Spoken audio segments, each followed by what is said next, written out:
Bendiciones, hermanos, le damos las gracias al Señor por la oportunidad que nos concede nuevamente para presentar la lección 25, en la cual estaremos hablando de pasos y recursos de la evangelización. Y en esta hora vamos a estar hablando cuán importante es el trabajo que tiene la Iglesia de Jesucristo en el trabajo de la proclamación. Por lo tanto, cada uno de nosotros como iglesia somos responsables de la transmisión de las buenas noticias de una manera responsable. Es por eso que a mayor vamos capacitándonos para transmitir el mensaje de salvación, vamos a proveer mejores recursos para que aquellos que consigan eh, escuchar lo que Dios ha puesto en nosotros sobre la experiencia de salvación, puedan entender de manera más clara que la intención de Dios es que puedan ser también participantes del reino. El pensamiento central habla de que el plan de Dios para la salvación está por encima de cualquier sistema religioso. Es importante tener claro que la salvación es lo que se llama soberanía de Dios y es decisión de los hombres. Por lo tanto, es lo que constituye ser lo primordial dentro del propósito divino, pero a la misma vez es una decisión que cada ser humano debe tomar. Es por eso que a través del Evangelio está incluido este propósito de Dios para que todo aquel que recibe el mensaje de salvación pueda escucharlo y a la misma vez tomar una decisión favorable para la eternidad. Y lo interesante es que el Evangelio no es un sistema religioso, constituye ser un proyecto de vida. Y que cuando recibimos a Cristo como Salvador, comenzamos entonces a tener lo que nosotros llamamos novedad de vida. El texto áureo que se encuentra en Romanos 10:9 indica que si confesares con tu boca que Jesús es el Señor y creyeres en tu corazón que Dios le levantó de los muertos, serás salvo. Y estaremos hablando sobre este interesante versículo más adelante porque es parte del estudio inductivo que estaremos presentando para que cada uno de ustedes pueda también compartirlo en sus respectivas congregaciones. Hay una serie de objetivos que tenemos que tomar en consideración cuando trabajemos con los pasos y recursos de la evangelización. Uno de los objetivos es reconocer que el plan de salvación descansa en la justicia que es por la fe. Y cuando hablamos de esta justicia, nos referimos a la justicia divina. Y esa justicia se refiere a un Dios en la cual ha de manifestarse a favor del ser humano para que éste pueda alcanzar su favor para que pueda ser redimido. Y la exigencia es creer en la obra de Jesucristo a través del recurso del mensaje de salvación. Otro aspecto importante es provocar más sensibilidad a la necesidad humana de escuchar u oír el Evangelio. Y ese es nuestro trabajo como iglesia. Tenemos que entonces solicitarle al Espíritu Santo que produzca en nosotros esa sensibilidad para entrar en mayor piedad, en mayor misericordia, en mayor empatía hacia la condición humana para compartir las nuevas de salvación. Y sobre todo, como tercer aspecto, obedecer el llamado de Dios. Y eso nos incumbe a nosotros a la misión de proclamar o predicar el evangelio. Y es por eso que vamos a estar entonces haciendo énfasis a través de la carta del apóstol Pablo en el libro de Romanos, específicamente en los capítulos 9.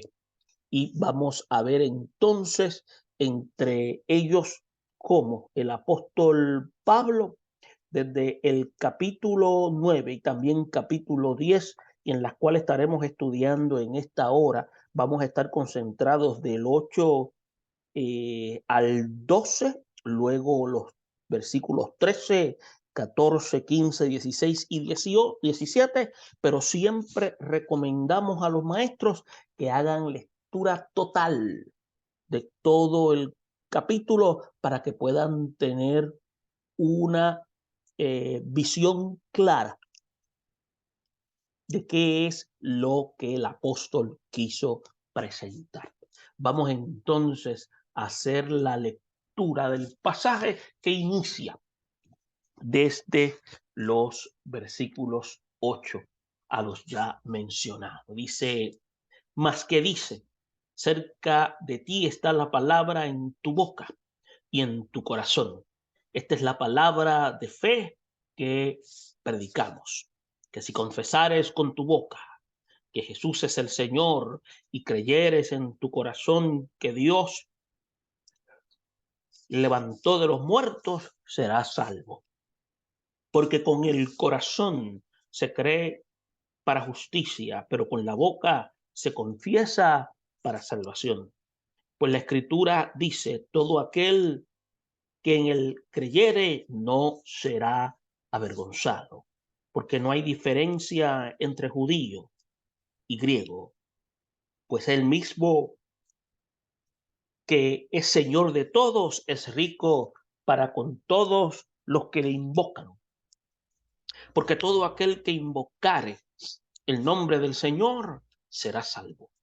¿Cómo pues invocarán aquel en el cual no han creído? ¿Y cómo creerán en aquel de quien no han oído?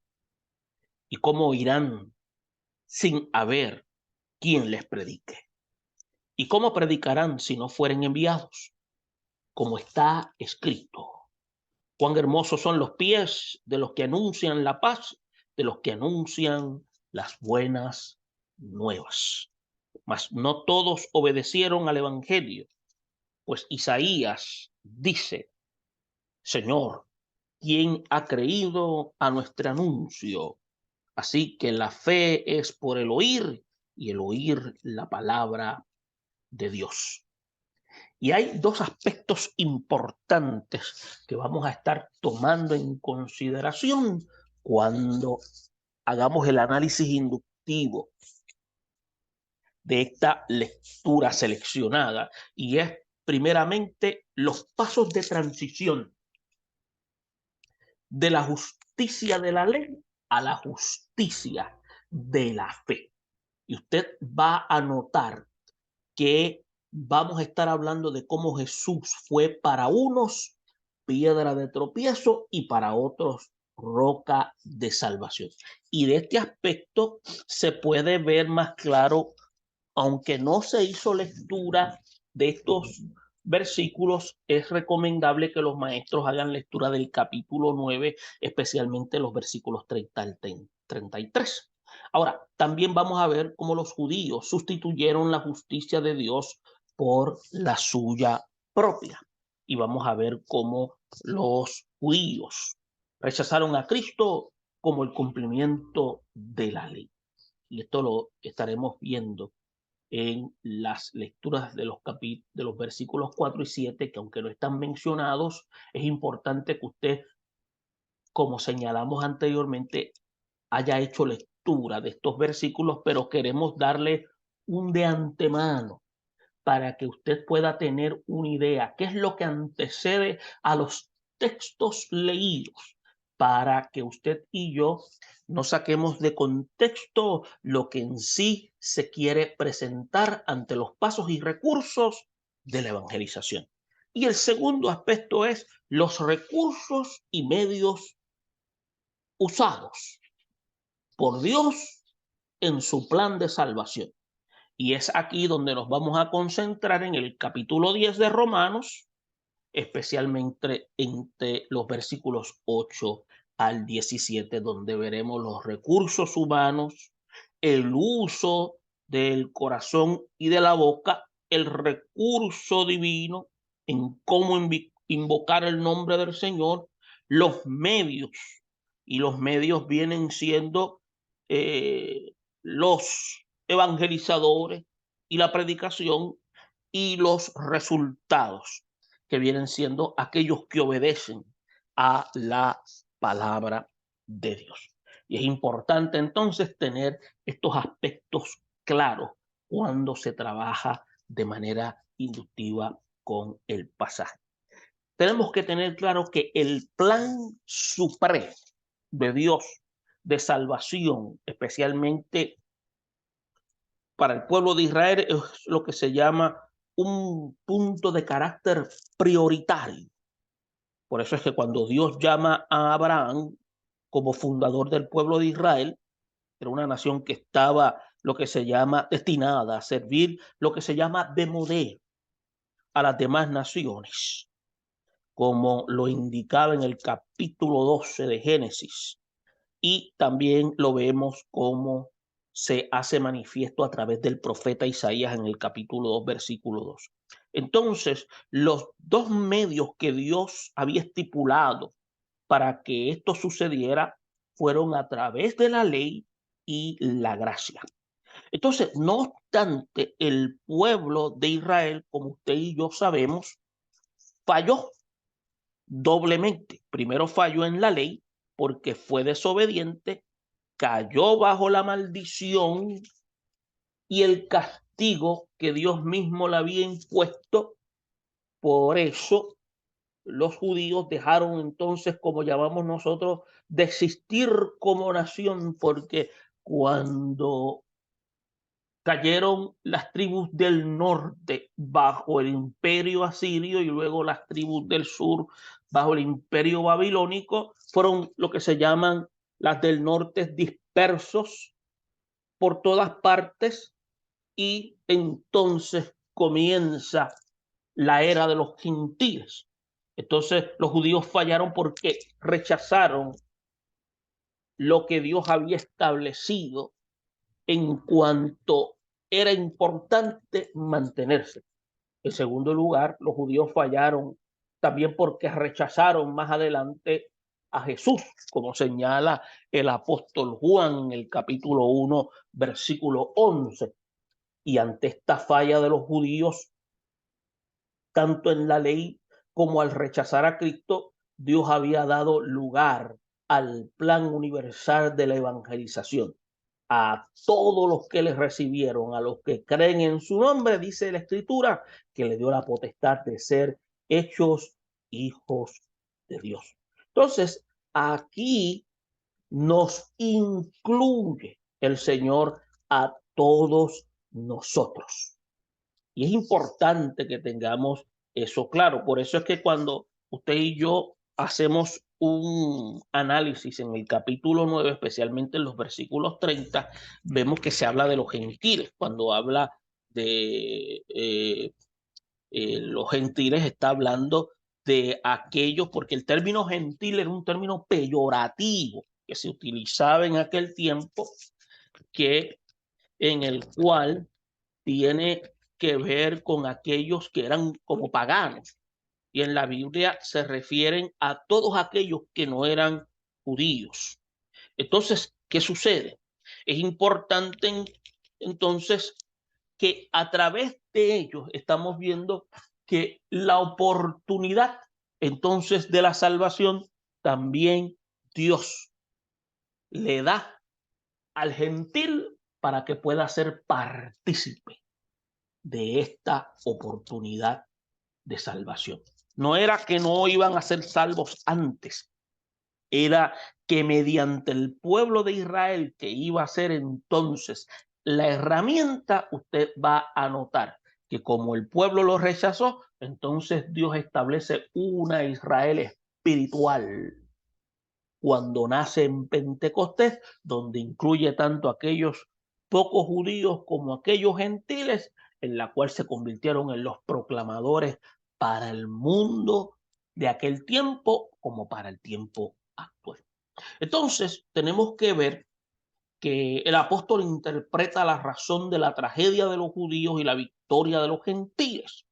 Entonces, tenemos que ver, número uno, que los judíos fracasaron porque no actuaron con fe, sino que todo lo hacían para ganar méritos. No se trata de que Dios haya querido abandonar a su pueblo por mero placer, sino que ellos dieron lugar para eso. Dios le dio toda clase de avisos, le dio oportunidades para reconocer la ley, y no era el todo que los ritos, las ceremonias y las obras de justicia se realizaran como parte de la religión hebraica. No tenía un valor eterno en sí mismos, sino que era imbuirse en un compromiso relacional con Dios.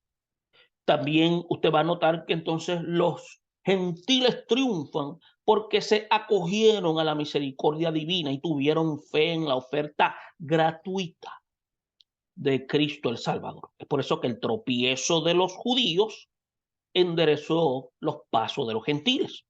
Por eso que el apóstol Pablo cita la profecía de Isaías aplicándola a la actitud negativa del pueblo de Israel hacia el evangelio de Jesucristo. Por eso es que cuando dice, he aquí pongo en Sión piedra de tropiezo y roca de caída, y el que creyere en él no será avergonzado. Y esto usted lo puede encontrar en Romanos 9:33. Ahora, esta profecía de Isaías 28:16, donde se anunciaba la primera venida de el Mesías, el Hijo de Dios.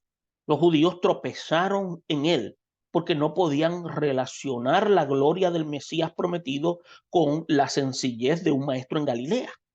Uno que decía, aprended de mí, que soy manso, soy humilde de corazón, y hallaréis descanso para vuestras almas.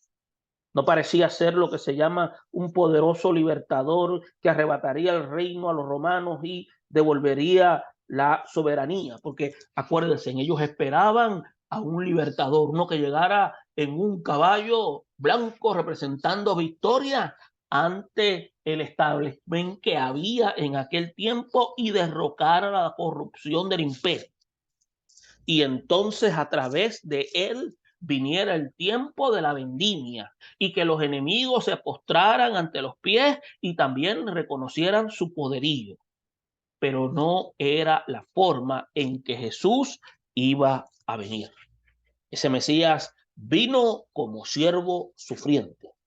Entonces, ¿qué sucede? Ahí es donde tropezaron al no poder entonces asociar a dos ideas tan opuestas como el Cordero de Dios que quita el pecado del mundo. Por eso es que no parecía ser el Rey de Reyes y Señor de Señores. Como no tuvieron lo que se llama la fe, no pudieron entender el significado escatológico de las dos venidas del Señor, al no aceptarlo, ahí es donde hubo el tropiezo y cayeron. Por eso es importante que entendamos a qué se refiere cuando se habla que fue tropezadero. Es por eso que los judíos sustituyeron la justicia de Dios por la justicia propia. Otro segundo paso de la transición de la justicia por la ley a la justicia por la fe consistió en demostrar que la jactancia de los judíos era totalmente vana. Cuando se le pregunta a un hebreo si considera necesaria la obra redentora de Cristo para su salvación, su respuesta es absolutamente negativa. Es por eso que el apóstol Pablo no pensaba así. Al menos después de su conversión, nosotros podemos notar que él como judío confesaba qué tan necesitados estaban los judíos de la salvación de la fe en Cristo, como también estaban necesitados los gentiles. Cuando habló del celo de Dios de los judíos, el cual no es conforme a ciencia, ese término que es derivado de lo que es más bien un conocimiento pleno o lo que es también lo que nosotros llamamos discernimiento. No cabe duda de que tenía una mente o lo que tenía más bien en su pensar, su experiencia pasada antes de ser alcanzado por la persona de Jesús. Entonces, otro aspecto es que los judíos rechazaron al Cristo como el cumplimiento de la ley. Y estos aspectos se notan en los versículos 4 y 7, como señalamos anteriormente, que aunque no se leyeron, es bueno que usted y yo lo sepamos, porque en el cumplimiento perfecto de la ley tenemos que tener claro que el cumplimiento viene siendo Cristo. Es por eso que los judíos se habían acostumbrado a confiar tanto en su justicia personal, basado en su gastancia de ser fieles guardadores de la ley, que no podían ver más allá de su vana religión. Ellos no veían la ley de Moisés como un medio solamente, sino como un fin. Ellos no comprendieron que todo lo que Dios quería era llevarlos a una fe más profunda, a una justicia más perfecta, los cuales solo podían venir como fruto de la gracia divina. En otras palabras, entrar en un terreno de intimar con Dios. Es por eso que cuando habla de el fin, el cumplimiento perfecto de la ley, dice, es Cristo. Porque prácticamente es la encarnación de la ley, en la cual es lo que se llama en toda su plenitud. Es por eso que la justicia que es por la ley impone requerimientos. Es por eso que vemos como el apóstol Pablo cita las palabras de Moisés escritas para el pueblo de Israel cuando dice, guardaréis mis estatutos, guardaréis mis ordenanzas, las cuales haciendo el hombre vivirá en ellos. En otras palabras, bajo el régimen de la ley, el individuo tenía que ser perfecto en todo, de lo contrario, lo poco que pudiera hacer no le iba a servir de nada. Entiéndase, el término perfecto no es una referencia a no cometer errores. El término perfecto está hablando de ser completo, de ser funcional. Es por eso que cuando se habla de perfecto en todo, a eso es lo que se está refiriendo. En lo poco que pudiera ser, iba a ser provechoso si andaba en obediencia intencional. Es por eso que el término maldito todo aquel que no permaneciera en todas las cosas escritas en el libro de la ley para hacerlas. ¿Por qué? Porque tenía que haber una intencionalidad de querer hacerlo en justicia. Es por eso que la justicia, que es por la fe, lo pone todo al alcance de la mano. El complicado pasaje de la carta de Romanos, especialmente el capítulo 10, versículos 6 y 7, no solo se entiende mejor si se examina cuidadosamente, sino que también produce lo que se llama un gran aliento en el corazón del creyente. Hay dos grandes verdades que tenemos que tomar en consideración. Número uno, la vida cristiana es menos complicada que los que algunos piensan. Para borrar esa imagen de misterio, de imposibilidad y de dificultad que muchos describen a la vida en Cristo, vemos como el apóstol Pablo cita las palabras que Moisés utilizó para alentar al pueblo de Israel en cuanto a la obediencia a Dios. Porque este mandamiento que yo te ordeno hoy no es demasiado difícil para ti ni está lejos. En otras palabras, está a tu alcance, está a tu capacidad, está a tus recursos. No está en el cielo para que digas quién subirá por nosotros al cielo y no lo traerá y nos los hará oír para que lo cumplamos. Ni está al otro lado del mar, para que digas quién pasará por nosotros el mar, para que nos traiga y nos los haga oír, a fin de que lo cumplamos. Es por eso cuando encontramos todas estas expresiones que señaló Moisés en Deuteronomios 30, 11 al 13, nosotros no entendemos que subir al cielo y descender al abismo para recibir la fe y la justicia que Dios da. Porque para ello vemos que Jesús se hizo carne y habitó entre nosotros, como dice el apóstol Juan. Y lo más difícil se realizó a través de Cristo. Él descendió del cielo, bajó al sepulcro y de donde también se levantó de entre los muertos a fin de impartirnos su propia justicia para que seamos lo que se llama aceptos en él delante del Padre para vida eterna. Y es por eso entonces que podemos comprender la importancia de lo que está queriendo presentar la intención de Dios a través de estos hombres. Y es por eso que vemos lo que se llama aquí una declaración que aparece en los versículos 8 y 10, cuando habla más que dice, cerca de ti está la palabra en tu boca y en tu corazón. Esto es como una especie de binomio, corazón y boca. El corazón y la boca hacen un dúo inseparable. Y entiéndase, corazón no se está refiriendo al músculo cardíaco porque el músculo cardíaco es incapaz de pensar, sino que se está refiriendo a la capacidad evolutiva, al intelecto, a la conciencia, a la psiquis. Y hacen un dúo inseparable, tanto en la Biblia como en la experiencia humana. Usted va a notar que tanto los psicólogos aseguran que nuestros pensamientos están basados en el lenguaje. Nuestras ideas se almacenan en pequeñas unidades verbales que solemos llamar palabras.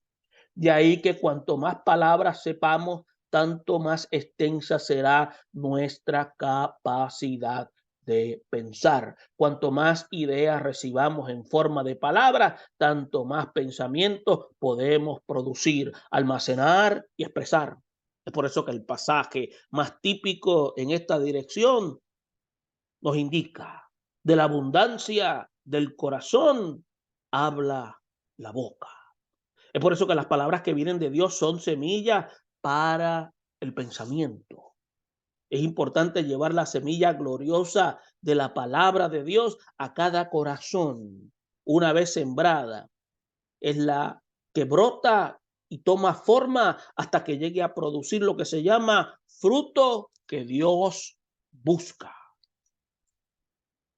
Otro aspecto, que la necesidad de creer para confesar.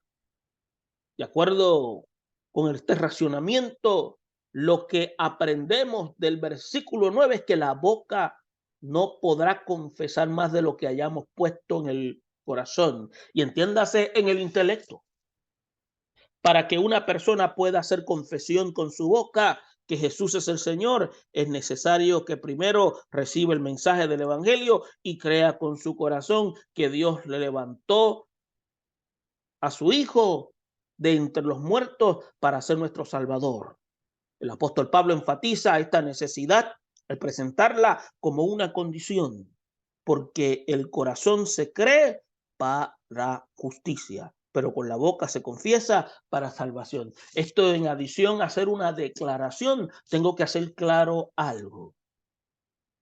Este pasaje es un pasaje de trascendencia.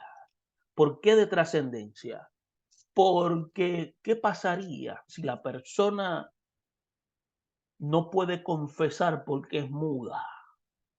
La única manera que puede confesar es a través del testimonio. ¿Se da cuenta? La palabra no deja cabos sueltos. Significa que cuando la palabra llega al entendimiento, la persona va a dar un giro de transformación para que pueda demostrarse que ha ocurrido una obra de cambio en su proceder. Lo digo de esta manera porque hay personas que no pueden hacer la confesión de manera verbal, porque la confesión verbal tiene que trascender a una conducta.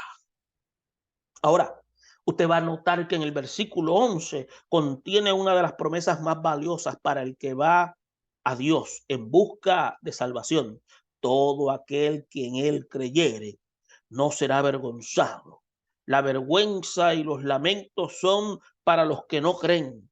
Jesús lo expresó de manera enfática cuando dijo que en él cree no es condenado, pero el que no cree ya ha sido condenado porque no ha creído en el nombre del unigénito. Y después dice Hijo de Dios. Ahora, por si alguien seguía pensando en que los únicos que podían invocar a Dios como Padre eran los judíos, vemos que el apóstol Pablo hace una declaración adicional en el versículo 12, porque no hay diferencia entre judío y griego, pues el mismo, que es Señor de todos, es rico para con todos los que le invocan. Y ya podemos ver que se rompe ese esquema y vemos a un Cristo inclusivo. Y estamos viendo aquí, no obstante, cómo optaron de rechazar entonces la justicia, que es por la fe en Jesucristo y depender de la justicia de las obras de la ley. Pero entonces el apóstol Pablo dice, no, es a través de Jesucristo. Entonces es importante que lo sepamos. ¿Por qué? Ya es claro que el derecho de hijos y pueblo escogido lo tenían originalmente el pueblo de Israel, cuando optaron por rechazar la justicia, que es por la fe en Cristo, y depender de la justicia de las obras de la ley. Ahora, Dios terminó dar ese privilegio también a los gentiles, a todos los que les recibieron. Entiéndase que aceptaron el mensaje de las buenas noticias.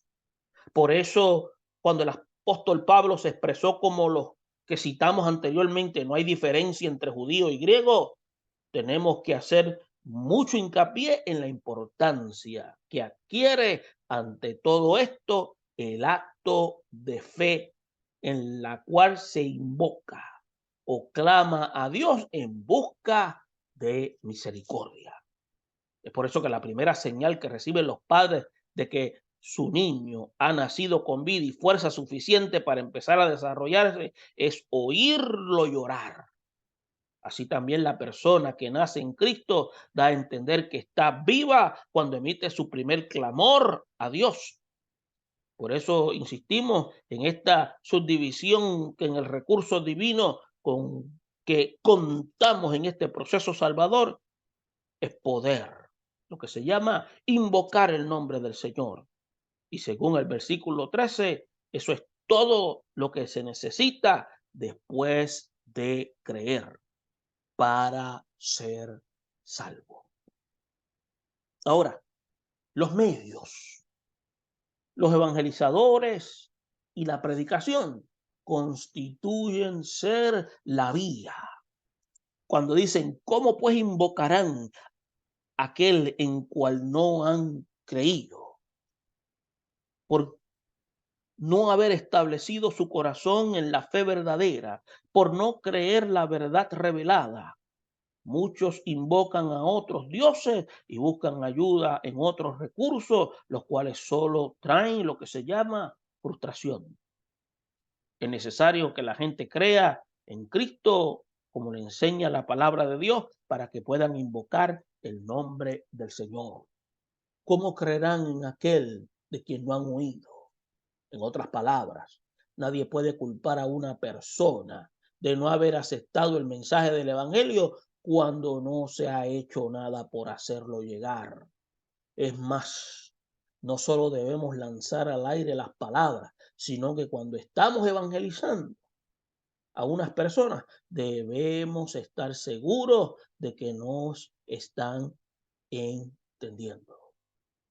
Debe haber buena comunicación y esta solo se da donde hay un emisor, donde hay un mensaje y donde hay un receptor y hay una respuesta. Es por eso que el mensaje de Dios llama y exige una respuesta. No nos vayamos ni abandonemos a nuestros evangelizados hasta que le hayamos dado la oportunidad de recibir o rechazar al Cristo que le hemos presentado. Ahora, ¿cómo irán sin haber quien les predique?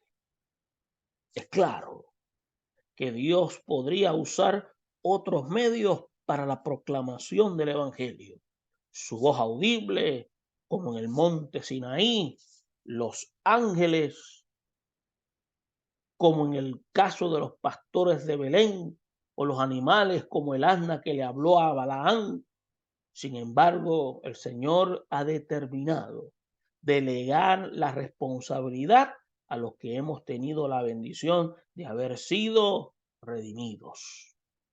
¿Cómo predicarán si no fueron enviados? Los que predican sin ser enviados jamás ven buenos resultados de su labor. Por eso hagamos lo que Jesús manda en el Evangelio. Rogad pues al Señor de la mies que envíe obreros a su mies. Esta secuencia gradual nos revela los pasos del proceso evangelístico. El Señor nos envía a vosotros y vamos. Anunciamos su palabra. Al oír y entender, la gente cree en Cristo como su Salvador. El que cree e invoca el nombre del Señor, el que invoca el nombre del Señor es salvo. La secuencia de verbos pues es la siguiente: enviar, predicar, creer, invocar, ser salvo. La bendición de los participantes en la misión evangelizadora se expresa aquí en los versículos 15. ¿Y cómo predicarán si no fueren enviados? Como está escrito, cuán hermosos son los pies de los que anuncian la paz, de los que anuncian las buenas nuevas. Ahora, no podemos sentirnos frustrados. En primer lugar, no es a nosotros a quien rechazan, sino a nuestro Señor. Y Él es el único que deberá tratar con los menospreciadores. Otro segundo aspecto, no toda la semilla cae en mal lugar. Jesús, Pablo y todos los que después de predicar el Evangelio han visto a muchos salir sin recibir a Cristo como su Salvador. También vieron a muchos que sí se convirtieron y dieron mucho fruto para Dios. Usted tendrá la misma experiencia. Si solo unos pocos vienen a los pies de Cristo, debemos sentirnos recompensados. No hay un pasaje más apropiado para concluir un análisis bíblico, como lo menciona el versículo 17. Así que la fe es por el oír la palabra de Dios. Es por eso que Dios planificó de la justicia que es por la ley a la que es por la fe, que hubo una serie de pasos y estos se conservan en las Sagradas Escrituras para servir de constancia al pueblo tanto de Israel. Es por eso que a través de este análisis bíblico, que es para nosotros la iglesia, después de establecer Dios a nosotros como pueblo escogido, ahora para este tiempo, para proclamar. Antes había sido el pueblo de Israel, le había dado leyes y le había dado mandamientos bajo el ministerio de Moisés. Los dos propósitos de Dios eran que Israel fuese modelo de pureza y fuese modelo de obediencia para todas las demás naciones. Que fuesen todos los que fueran atraídos a él por el ejemplo de Israel y vieran la ley solo como una guía para llevarlos al Mesías. El ritual como elemento de culto, las profecías y todo lo que sucediera en la vida de Israel no era más que un tipo de figuras, anuncios de la venida de la gracia. Pero como sabemos, Israel falló en los dos casos. No fue un buen ejemplo a todas las demás naciones, sino que se corrompió al igual que todas ellas. Y tampoco quiso quitar los ojos de la ley como un fin en sí misma. Cuando apareció el Hijo de Dios, los judíos lo rechazaron, confiando en su justicia personal que en la justicia de la fe. Entonces, el plan divino se cumplió como había sido establecido. El Señor nos dio su santo evangelio para anunciar a los hombres la salvación de forma gratuita a la Israel espiritual, la cual somos nosotros. Ahora, hay una serie de preguntas que podríamos contestar. Podemos mencionar razones en las cuales Israel tropezó en el propósito de Dios. Pues fíjese, tropezaron siendo desobedientes a la ley y rechazaron al Mesías. ¿Por qué los judíos no creyeron que Jesús era el Mesías? No pudieron relacionar la gloria del Mesías prometido con la sencillez del maestro de Galilea. Se puede establecer la diferencia entre justicia por la ley y justicia por la fe. Sí, la primera impone requisitos al individuo que tiene que ser perfecto. En cambio, la segunda, vemos que Cristo imparte su justicia al pecador y Dios lo ve perfecto. Ahora, ¿será salvo aquel que simplemente confiesa que Jesús es el Señor? Es necesario que crea en su corazón que Dios le levantó a su Hijo de entre los muertos y luego que confiese con su boca.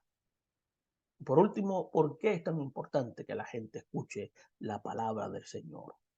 Porque la fe es por el oír y el oír la palabra de Dios. Esperamos que este análisis le ayude para que usted pueda prepararse en sus respectivas congregaciones. Bendiciones a todos.